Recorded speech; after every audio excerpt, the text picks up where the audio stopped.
There's a strange thing that happens when certain women walk into a room. Nobody says a word. Nobody explains it. But somehow, everyone already knows who she is before she's spoken a single sentence. You've seen her. At a restaurant, at an airport lounge, at the school gate picking up a grandchild. She isn't the loudest. She isn't wearing the most expensive thing in the room. And yet something about her reads instantly as old money, as a woman who has never needed to prove anything to anyone. I spent years trying to name what that something actually was.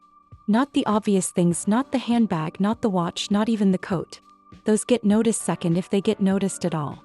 What gets registered first happens in under 3 seconds, before anyone has had time to look at what she's wearing. Something quieter than clothing. Something closer to posture, rhythm, and timing. And once I finally isolated it, I realized it wasn't one thing at all. It was 5 signals working together silently before she ever opens her mouth. None of them require a single purchase. All 5 can be practiced starting tonight. Today I'm going to name all 5. And once you see them, you will never stop noticing them, in others and eventually in yourself.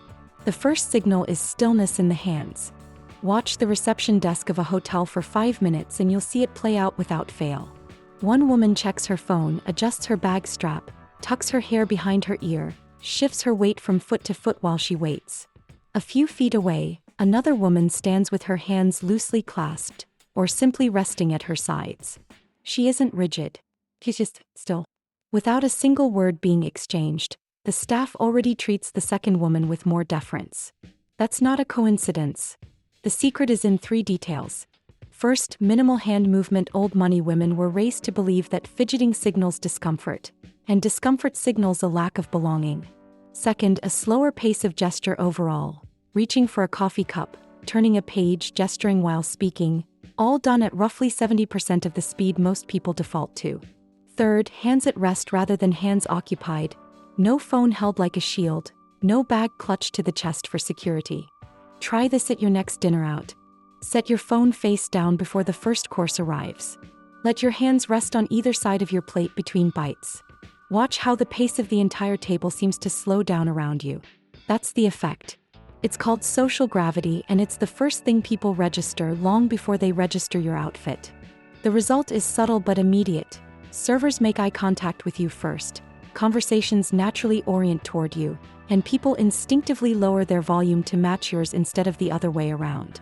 It happens so quickly that most people never trace it back to something as simple as what your hands were doing. The second signal is the pause before speaking. A difficult question lands in the middle of a meeting, and the room splits into 2 types of women in that instant. One answers immediately, filling the silence because silence feels like failure to her. The other takes a breath, 1 full second, maybe 2 before she responds. That pause does something remarkable. It tells the room that what she's about to say was actually considered, not reflexive. 3 details make this pause read as authority instead of hesitation. First, breathe in through the nose before speaking, which keeps the pause from looking like nervousness. Second, maintain eye contact during the pause rather than looking down or away. Looking away during silence reads as uncertainty. Holding eye contact reads as composure. Third, keep the pause under 3 seconds. Longer than that and it stops being elegant and starts being awkward.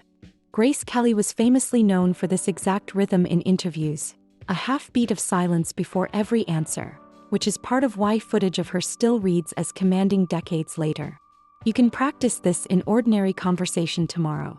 When someone asks you a question at dinner, count to 1 in your head before answering. That's the entire technique. The social result is immediate.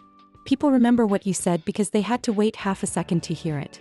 And waiting, even briefly, creates value. It's the same principle that makes a well-timed silence in a film more powerful than the line that follows it. There's a third signal coming that most women get completely backwards, and it has nothing to do with what they're wearing. The third signal is dressing for the room, not for the compliment. There are 2 ways to stand in front of a closet before a dinner out. One woman gets dressed hoping someone will say, "I love your outfit." The other gets dressed as if she already belongs wherever she's headed. And dressing that way means her clothes almost never draw comments at all, because nothing about them looks unusual. It looks correct. 3 details separate these 2 approaches. First, color restraint, a maximum of 3 colors in any outfit. the same principle used by luxury houses like the Row and Loro Piana, where a monochrome camel coat over a cream sweater says more than 5 competing colors ever could. Second, fit over trend. A blazer that sits perfectly at the shoulder will always read as more expensive than a trendy piece that fits poorly, regardless of actual price. Third, texture over logo. A fine wool or good cashmere reads as wealth from across a room, while a visible logo reads as trying. Apply it this way: a camel wool coat, cream turtleneck, tailored black trouser. No branding visible anywhere. That single combination has quietly become the uniform of women who don't need anyone to ask where they got it. The social result is that people stop complimenting your clothes and start complimenting you, your presence, your energy, the way you carry a room. That's the actual goal. Clothes that disappear into the impression of the woman wearing them, the same way a well-tailored Max Mara coat is remembered as elegant, rather than remembered as a coat at all. The fourth signal is unhurried movement through space. The check arrives at a restaurant table, and what happens in the next 30 seconds tells you everything. One woman rushes toward the door the second the bill is paid, weaving between tables, apologizing as she goes. The other rises slowly, takes her coat from the back of the chair without urgency, and walks toward the exit at a pace that suggests she has somewhere to be, but nowhere she's late to. 3 details define this. First, walk at 3/4 speed compared to your instinct. Most of us walk faster than necessary out of low-grade anxiety about being in the way. Second, keep shoulders back and down, not raised toward the ears, which is the posture of someone bracing rather than someone arriving. Third, take up your allotted space fully. Don't shrink your stride or pull your elbows in to make yourself smaller for other people's comfort. Audrey Hepburn moved through rooms this exact way on camera, economical, unhurried, never once looking like she needed to catch up to anyone. That quality is trainable. Practice it the next time you walk through an airport. Resist the urge to speed walk. Let people move around you instead. The social result is that people perceive unhurried movement as status. Rushing reads as someone controlled by their schedule.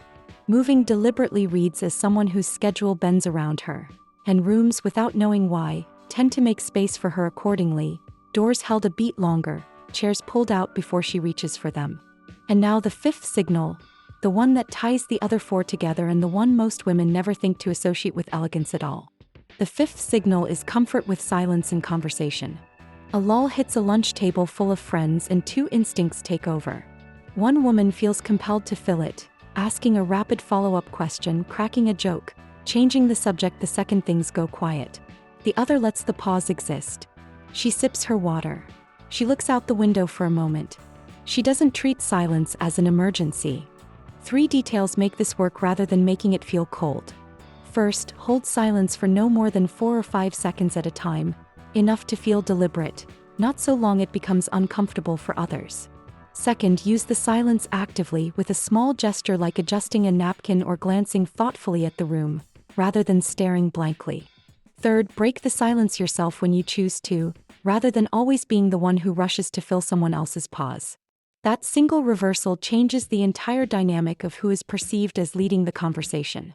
Coco Chanel was known for exactly this.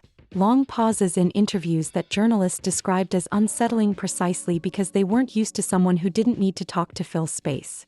Silence used this way isn't emptiness.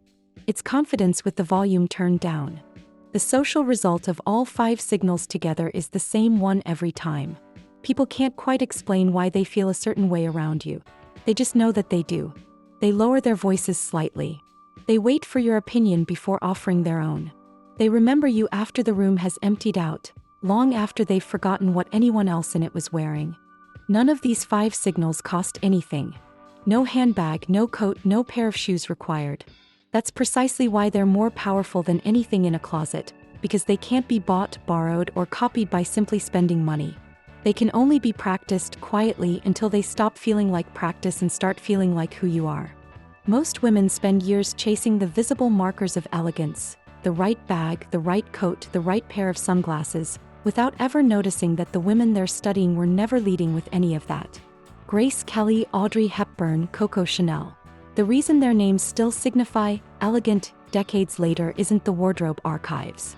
It's that all 5 of these signals were visible in every photograph, every interview, every unguarded moment ever captured of them. At 50, You already have something most women in their 20s are still searching for.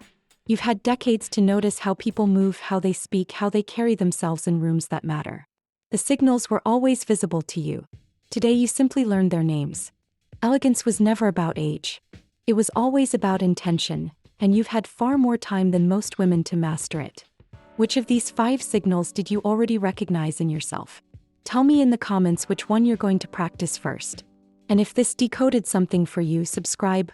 Every week I break down another piece of the language elegant women speak without ever saying a word.